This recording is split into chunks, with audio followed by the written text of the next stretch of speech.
It's Ron Goodall from FightHype.com. I'm here with, I want to say prospect. I want to say top contender, soon to be champion, Jaron Ennis. 26-0, 24 KOs from Philly. How's it going? I'm doing great. How you doing? I'm doing great. First and foremost, I want to ask, how are you, your dad, your brothers, how they doing right now throughout Um, this time? Everybody doing good. We here in the bubble, just chilling. Getting ready to go to the Showtime photo shoot in a little while. Now, I'm sure the photo shoot's gonna be nice. You always come out with the flashy outfits. I'm really excited to see what is gonna happen. So this Saturday, you're gonna be the co-main fighting for your first 12-round fight for the IBO championship. Originally, you had a tough contender prior to Thomas Delorme, but Yeah. you also have another tough contender against Chris van Heerden. Um, do you feel this is a better fight for you than the original fight that was originally scheduled? I feel like Thomas Delorme had the bigger name. More people know him, and he fought more guys. But Van Heerden, he got a better record, so I feel like it just evened out for me. Now, of course, I myself don't like comparing fights, but the fight fans see one name on his resume, the Errol Spence fight. Mm. Do you feel that you have to outperform, or are you looking at that fight as how you should, I guess, show the boxing fans where compete with the top welterweights, the elite welterweights?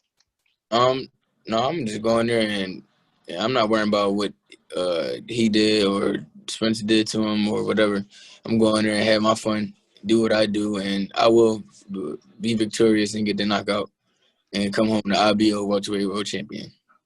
Now, with a fight like Chris van Heerden and the performance that you're going to put on Saturday, do you think this is going to put you closer to those fights that all the fight fans want, all the fights that you want with the Ugas, the Thurmans, the Porters, the Spence, everyone, the Crawfords, or you think it's going to still show that you're a high risk and that these guys probably are going to go somewhere else?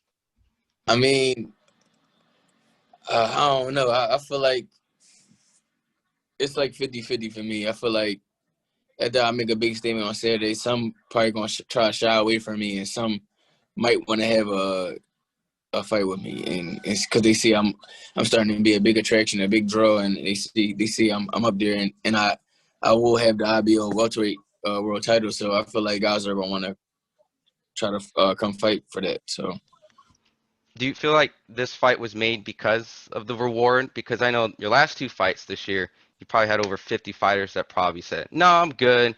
And now you're starting to see some guys take a little more risk and seeing that there's a reward side. I know Chris van Heerden says if I could beat someone like Jaron Ennis, then I can go to the direction I want. Is that what you're starting to realize now? um. Uh, well, we still went through like a few opponents for this one too. Oh, So wow. nothing changed. It's just I mean, it is what it is. You gotta just do what you gotta do in this game, and I'm just glad that he took the fight, and because a lot of guys didn't want to fight, and I think that I'm glad that he took it. And but Saturday night, it's time for me to do my thing, and time for me to do damage. Is it safe to ask maybe over 10, 20, 30 fighters? I know this is a process for you that fighters just don't want to fight you. It was a few. It was like it was only like 4 or 5. Okay. With the Yeah, competition obviously going up, yeah, bigger names. because I think Delorme, they say according to COVID, like 2 weeks ago, 3 weeks ago, or something like that. So, and this guy, I think he was the only one that was willing to step up. Now, seeing that this would be a humongous win for Philly, I know Philly's had its up and downs. Would you say that would a win Saturday put you in the top spot in Philly and essentially of the newcomers, the next generation, sir? I feel like, uh, yeah, I feel like I'll be up there in the top spot with the rest of the guys, and Scooter, Cool Boy stuff. He fighting for the WBO, Mhm. right too. So, Philly gonna have two guys with belts. So, it's gonna feel great, and I can't wait to be victorious on Saturday night and come home with the IBO.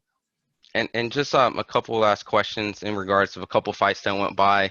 Did you by any chance get to see the Spence and Garcia fight? And just wanted to get your opinions on Spence's performance. Yeah, I saw it. I feel like Spence did good.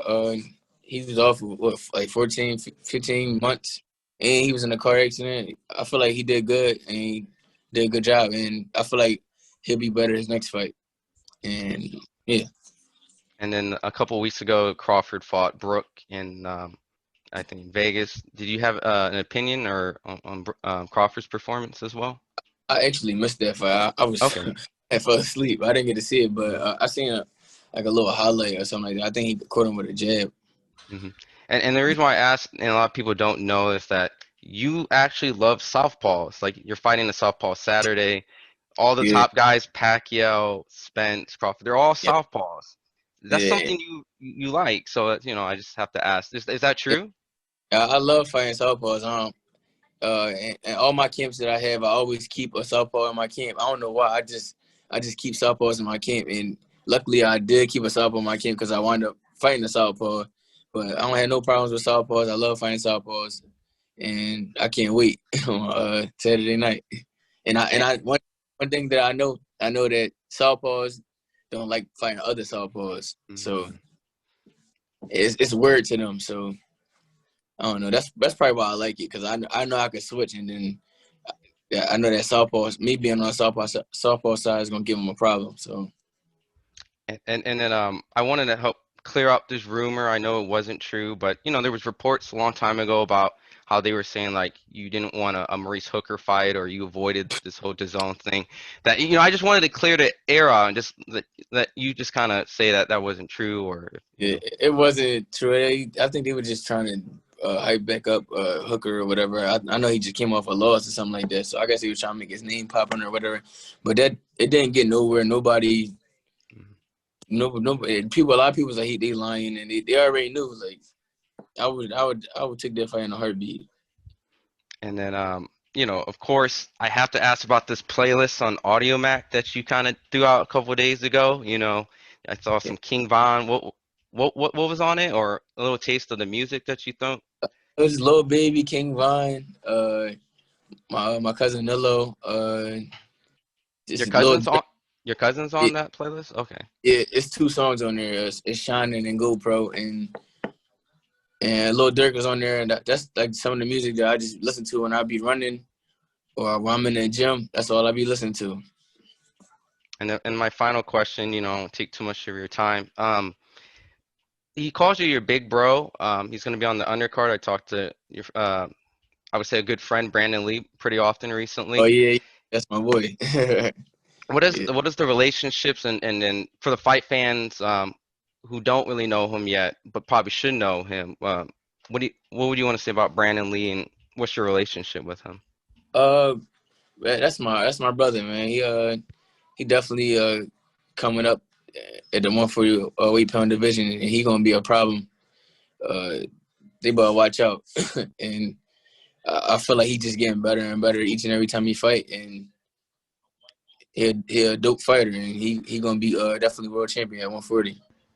You mentioned to me that you were not just like a friend, but like a really good friend, a good person, how he Yeah, described, and that you guys kind of came up together, obviously with the Cameron Duncan. So maybe in the future we can see more Brandon Lee and Jaron Ennis on TV together. He called you guys the Rush Hour Crew. oh yeah, that's my boy. Yeah. You know he live in Cali, so and I'm in Philly, but we try to stay connected together. Like we call each other every time we got to fight or FaceTime each other and stuff like that, and just talk and see how the family doing and stuff like that. That's definitely my boy, and he know, bro. Rush Hour, one of my favorite movies, and that's one of his favorite movies too. So that's definitely my boy. Well, as always, appreciate you always giving time with Fight Hype. And just for any newcomers or fans that don't know your social media, where they can follow you at and get more of the Boots Ennis show, the flashiness, the future pound for pound champion. Just Instagram, Twitter, Facebook. Everything is Jaron Ennis. That's it. Okay, well, I appreciate the time. Wish you the best of luck. All right. All right, thank you. I appreciate you for having me.